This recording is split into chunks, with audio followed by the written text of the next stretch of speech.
In the autumn of 1969, a 21-year-old American man stands inside a quiet grocery store in Montagne, France, confident he has vanished from the world. He navigates the narrow shadowed aisles, inspecting produce under the faint hum of overhead fluorescent bulbs. Without a sound, the heavy wooden doors at the front entrance swing open. A dozen French police officers flood the enclosed space, their leather boots echoing against the cracked tile floor. They seal off every exit and draw their weapons, cornering the young man between the wooden display crates. The authorities are acting on a singular tip from an Air France flight attendant who recognized his face from an international wanted poster. The suave, globe-trotting persona Frank Abagnale Jr. projected for years evaporates as heavy steel handcuffs lock around his wrists, ending a frantic run fueled by stolen trust and forged paper. Decades before international warrants carried his face, Frank Abagnale Jr. lived an insulated upper-middle-class existence in the affluent suburbs of Bronxville, New York. The community radiated post-war stability defined by sprawling manicured lawns, heavy oak front doors, and neighbors who measured worth through quiet displays of wealth. His father, Frank Sr., operated a successful stationery store in the heart of the city.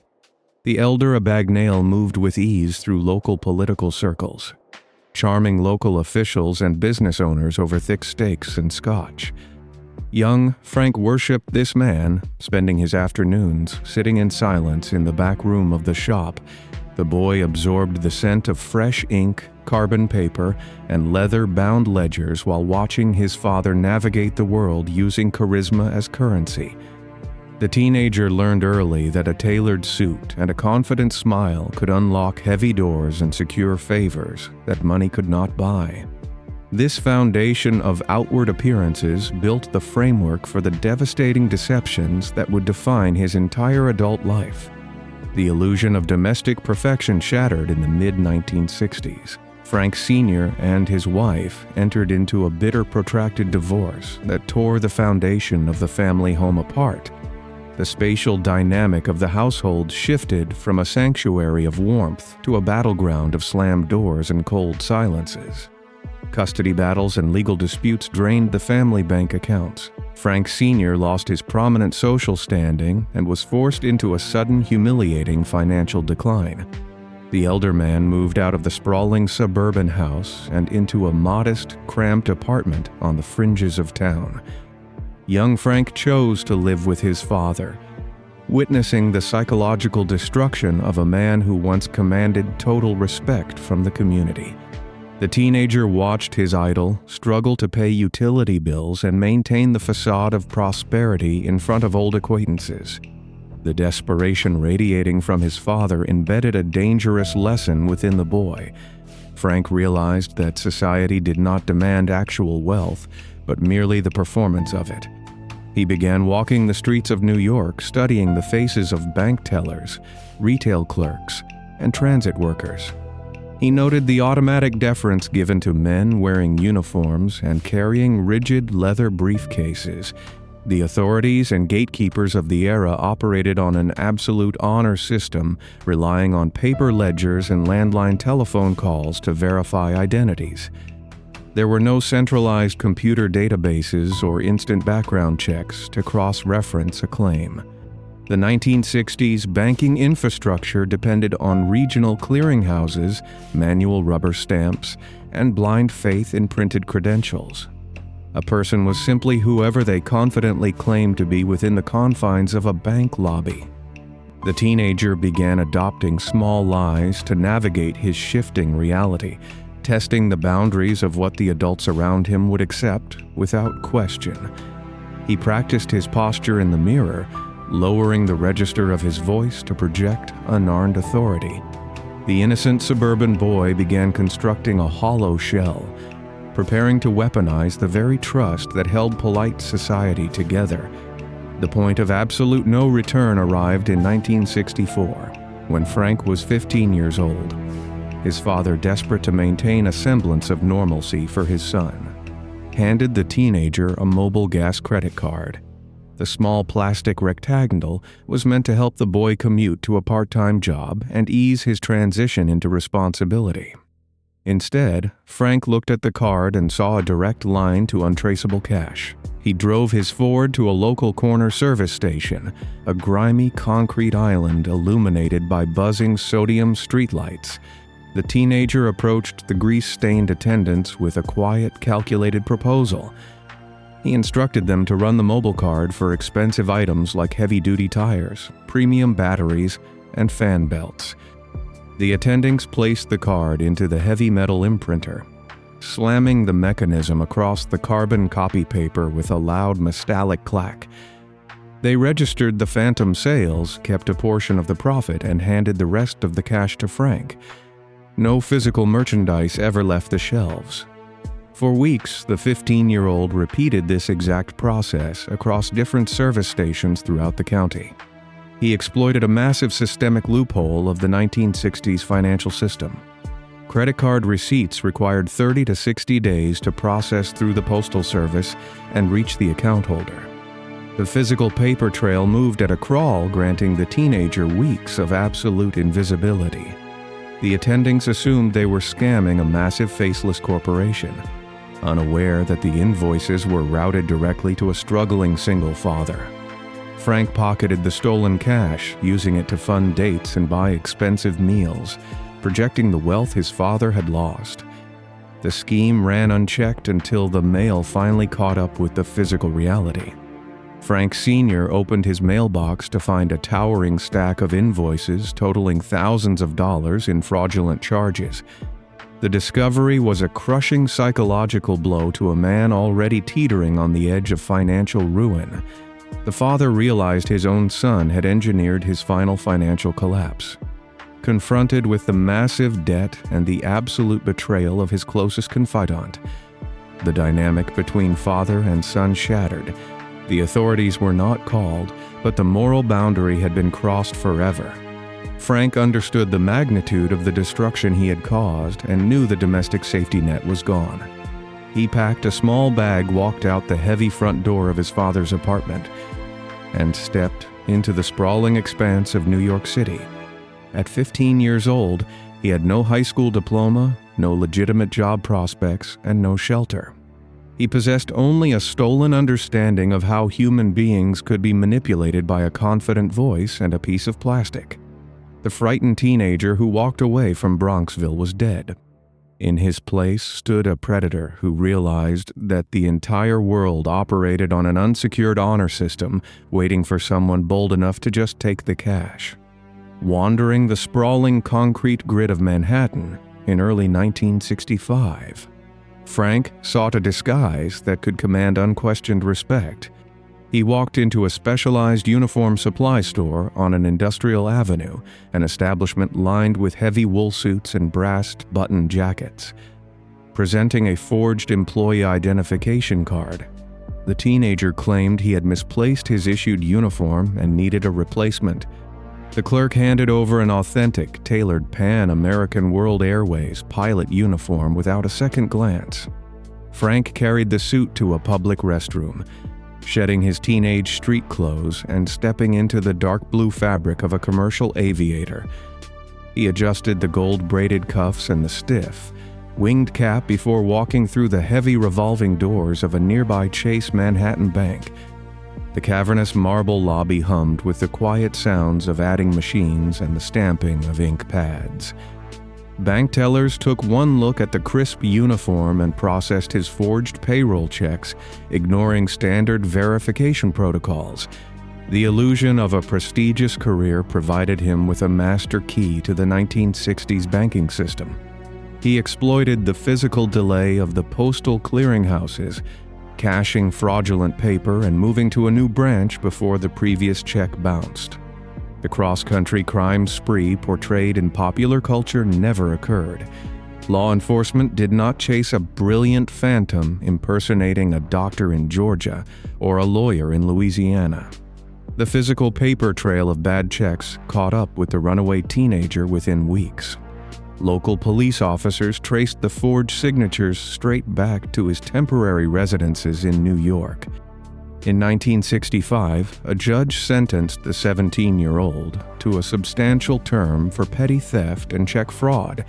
Guards transferred Frank to the Great Meadow Correctional Facility, a maximum security prison defined by towering brick walls and endless rows of iron cages. The young man spent the prime of his late adolescence locked inside a bleak, echoing cell block in Comstock, New York. He wore a standard gray prison uniform, stripping away every ounce of the artificial prestige he had stolen from the airlines. For 3 solid years, the reality of his existence consisted of rigid head counts, institutional food, and absolute confinement.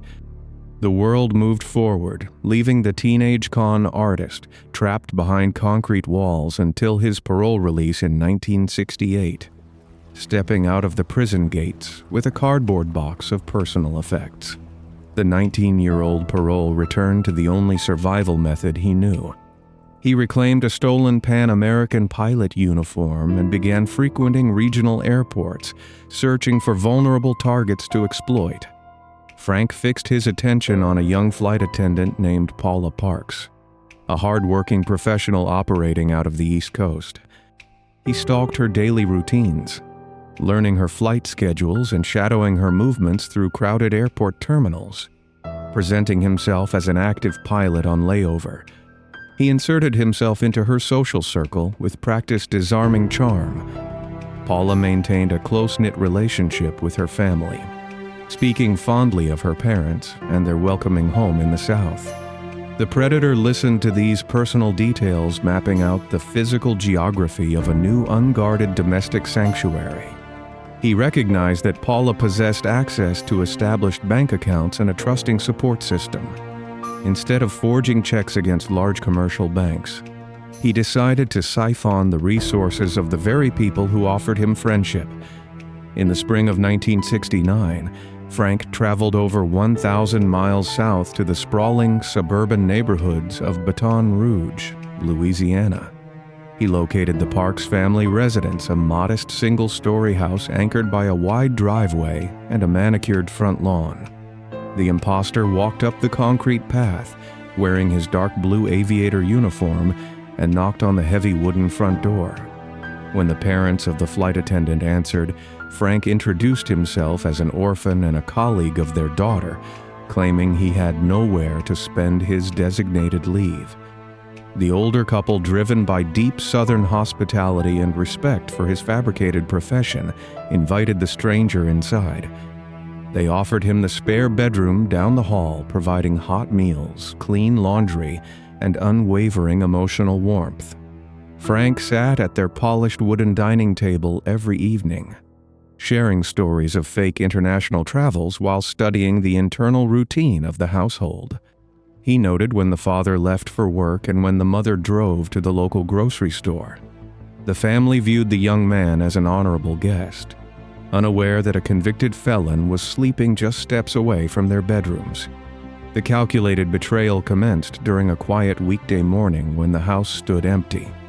Frank slipped out of his guest room and moved through the carpeted hallway into the family study. He opened the heavy wooden desk drawers, sifting through personal documents until he found the Parks family checkbook. The thief removed several blank checks from the back of the ledger, leaving the front pages undisturbed to hide the theft. He carried the stolen paper back to his room using a portable typewriter to punch in fraudulent, high-dollar amounts. Over the next several days, Frank wore his stolen uniform into local Baton Rouge businesses, presenting the forged documents to trusting cashiers. He drained the personal bank accounts of the family that had fed and sheltered him, pocketing the physical cash to fund his escape. The devastating financial blow struck the working-class family directly, threatening their mortgage payments and daily survival. He utilized their absolute trust as a weapon, proving that his most severe crimes targeted ordinary citizens rather than massive commercial entities. With a thick roll of stolen cash lining his pockets, he packed his bags, offered a warm farewell to his hosts, and vanished from the neighborhood. The inevitable collapse of the scheme began when the first bounced checks hit the local clearinghouses in Louisiana. bank managers mailed urgent overdraft notices to the Parks residents, shattering the peace of the suburban home. The devastated parents spread the forged checks across their kitchen table, recognizing the typewritten amounts and the undeniable realization of who had stolen from them. Baton Rouge police officers arrived at the property, securing the fraudulent documents and processing the guest room for physical evidence.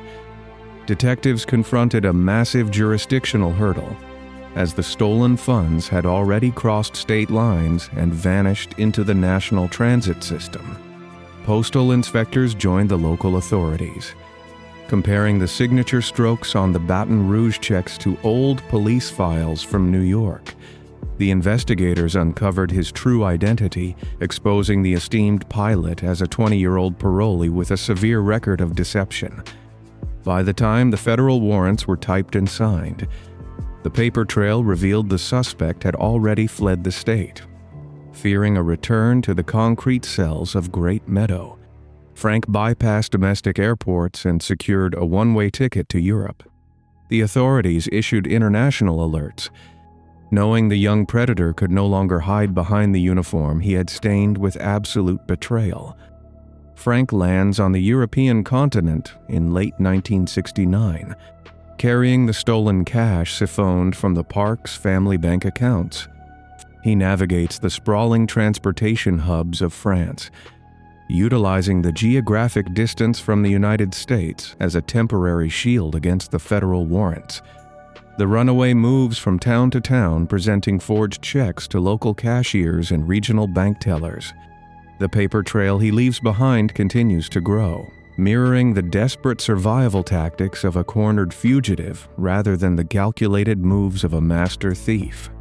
Bank clerks process the fraudulent paper, but the Central European clearinghouses flag the financial discrepancies within days. French authorities receive urgent telex alerts from Interpol, detailing the physical description of the American suspect. Investigators sit behind heavy wooden desks at local precincts, cross-referencing the fresh forged signatures with the inherited police files from New York and Louisiana. The myth of the sophisticated globetrotter shatters against the physical reality of sloppy, repetitive fraud. The law enforcement snare begins to tighten across the southern French countryside, closing the final gaps in the international dragnet. The ultimate downfall originates from a singular chance encounter rather than a massive forensic breakthrough. Frank settles in Ventstour, a southern French city defined by centuries-old stone facades, open-air markets, and winding cobblestone streets. He attempts to blend into the local population, discarding the stolen aviation uniform for civilian clothes. An Air France flight attendant, operating on a scheduled layover, walks through the same commercial district to purchase groceries. She recognizes his face from an international wanted circular distributed across European airline employee break rooms by the authorities. The woman observes his movements from a safe distance, noting his exact location inside a local market before walking to a nearby public telephone booth. She drops a coin into the metal slot, dials the local gendarmerie, and reports the sighting. French police dispatchers map the coordinates of the grocery store, coordinating a rapid, multi-unit response across the district. Patrol vehicles navigate the narrow alleys without activating their sirens, forming a physical perimeter around the target building.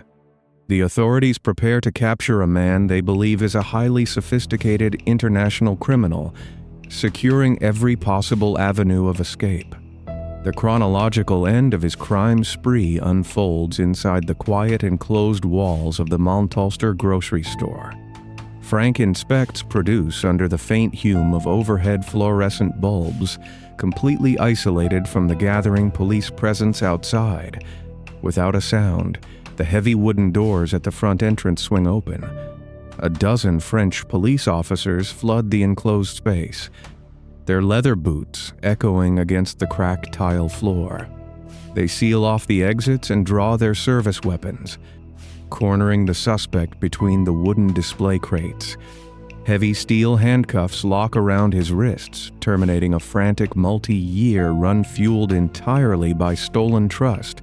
The investigators transport him to the local precinct, expecting to interrogate a seasoned underworld mastermind. Sitting under the harsh glare of an interrogation lamp, the elusive phantom is revealed to be nothing more than a frightened 21-year-old runaway. The French authorities document the arrest, closing the active file on an elaborate illusion constructed from profound arrogance and predatory deception. The French justice system delivers immediate, crushing consequences, stripping away the lingering fragments of his artificial prestige. A judge orders Frank into the Perpignan prison, an archaic fortress characterized by damp stone walls, absolute sensory deprivation, and rampant disease. He spends months locked inside a dark, freezing cell, enduring profound isolation and severe malnutrition. He wears a coarse, unsanitary prison uniform, sleeping on a thin mat resting directly on the concrete floor. The glamorous cinematic myth ends at the heavy iron gates of the French penitentiary, replaced by the grim reality of a 19th century penal environment. Upon completion of this grueling sentence, authorities shackle the prisoner and transport him across the continent to face justice in Sweden. Swedish prosecutors file formal charges for the forged paper he passed within their borders during his brief transit. The Scandinavian court issues a swift conviction, forcing the young man to serve additional time inside a strict, highly regimented facility. The consecutive international sentences drain his youth, replacing his fabricated pilot status with the permanent, unshakable label of a convicted felon. Following the conclusion of his European sentences, international authorities arrange his immediate deportation back to his country of origin. Law enforcement officers escort him onto a commercial airliner, ensuring the heavy steel chains remain secured around his wrists and ankles for the duration of the transatlantic flight. He lands on American soil and is immediately transferred into federal custody by waiting marshals. The United States court system convenes to address the massive trail of financial destruction he left behind, including the devastating personal theft from the Parks family in Louisiana. A federal judge reviews the extensive verified record of forgery, identity theft, and grand larceny. The court issues a definitive sentence, ordering Frank to serve 12 years inside a federal penitentiary. Guards transport him to a secure federal facility in Petersburg, Virginia, where he is processed and assigned a permanent inmate number. He trades the stone cells of Europe for the rigid steel bars of the American prison system, spending his 20s completely isolated from society. The ordinary citizens he exploited find temporary closure, knowing their abuser is finally secured behind a reinforced concrete wall. The prisoner secures his release on parole in 1974 after serving a fraction of his 12-year federal sentence. Stepping back into civilian life, Frank confronts a society that demands legitimate credentials and verified employment histories. Instead of walking a rigid path of honest rehabilitation, he identifies a massive systemic vulnerability within the American media landscape. Journalists and television producers of the era prioritize sensational entertainment over strict factual verification. Frank reinvents his identity one final time, claiming he secured his early release through a highly classified deal with the Federal Bureau of Investigation. The Bureau issues explicit public denials, stating they never employed the convicted forger or utilized his services as an elite undercover operative. The entertainment industry ignores the official government statements, choosing to broadcast the fabricated narrative to millions of viewers. He builds a highly lucrative career as a security consultant, charging massive speaking fees to recount exaggerated tales of outsmarting global institutions. The ultimate tragedy remains the total erasure of his actual victims, the working-class families and small business owners who lost their savings watch in silent horror as society celebrates a predatory thief as a misunderstood, brilliant genius.